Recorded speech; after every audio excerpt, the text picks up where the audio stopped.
Hi guys, so I haven't done a video for a while, and so I thought I'd make a video on my game of the day from the British Championships.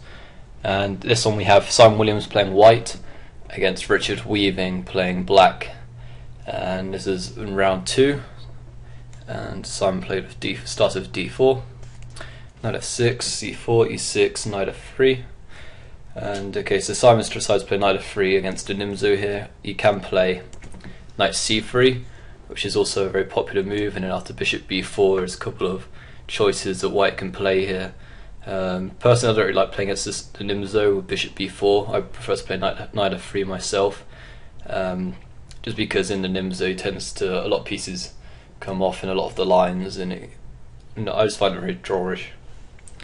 So knight f3 was played by Simon, so being an aggressive player he also wants to keep a lot of pieces on.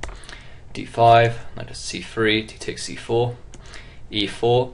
This is the perfect sort of position that Simon's looking for. Being an aggressive player, he's already given up a pawn here, but now he has fantastic central control, and he's already threatened to win back his pawn on c4. And now to Richard's next move, bishop b4. This is really in Simon's style, because knight takes e4 is now a threat because of this pin on the king. And Simon, of course, doesn't worry about this. He just takes his pawn on c4.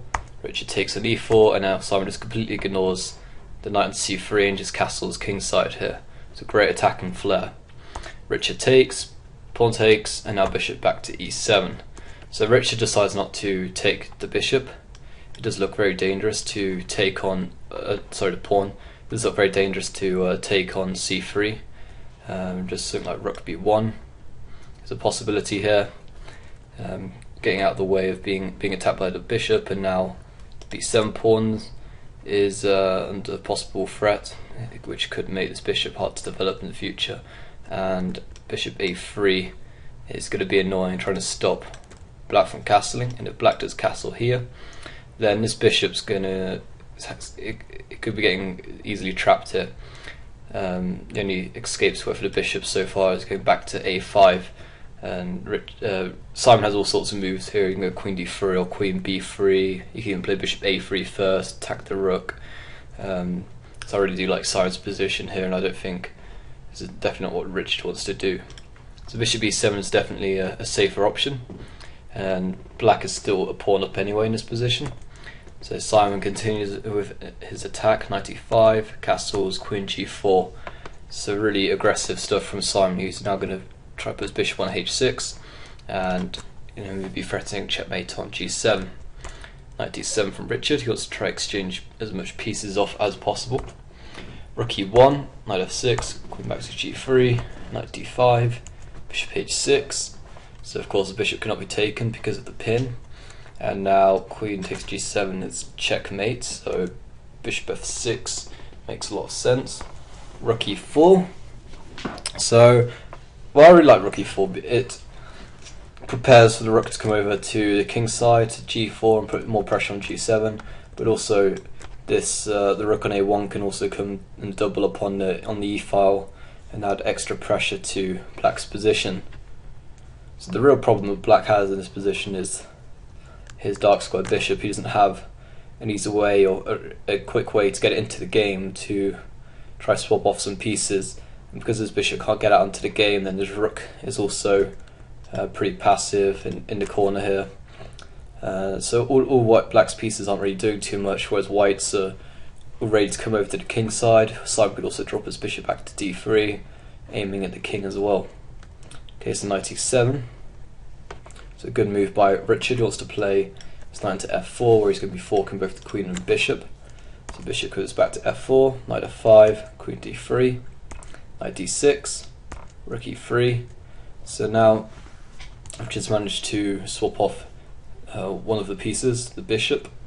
Queen takes c4, c6, and once again we can see that this bishop is really locked in by his own pawn structure, and this rook can't get out either. So Simon goes back, queen e2, preparing to come over to the king side again. c5. So Richard really wants to try hidden in the center.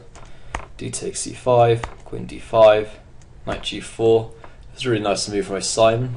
He wants to removing the bishop from this really nice f6 square, and now to bishop e7. He has a nice continuation here with bishop d6, bishop takes d6, c takes d6, and now he's calculated after queen takes d6. He has a winning combination in this position. So it's white to move and win. I'll allow you to pause the video and try find the winning sequence here for white. Okay, so I'm going to continue with the video, and the winning move for white was knight f6 check. Okay, so there's two moves black can play: king h8 or g takes f6. If he takes the knight, then queen g4 check, king h8, rook to g3, and checkmate on g7 is coming next move. So black has to give up his queen for the rook, and white is materially winning and will go on to win shortly. So instead Richard tried king h8 in the game, but it was also no good. After rook h3, once again attacking his pawn. Pawn can't take the knight because of queen h5. Checkmate is looming on h7. So Richard played h6, and now a really nice simple move by Simon, just queen e3, and now Richard resigned since rook takes h6 cannot be stopped, and checkmate is two moves. Well, unless black tries and plays something like queen f4 and just sacks everything, but basically white's going to checkmate in a couple of moves here, and there's nothing black can do about it. So I really liked that game. It was really nice. Some really nice tactics going on in that game, and yeah, I hope subscribe and like, and for more videos on the British Championships games of the day. Thanks for watching.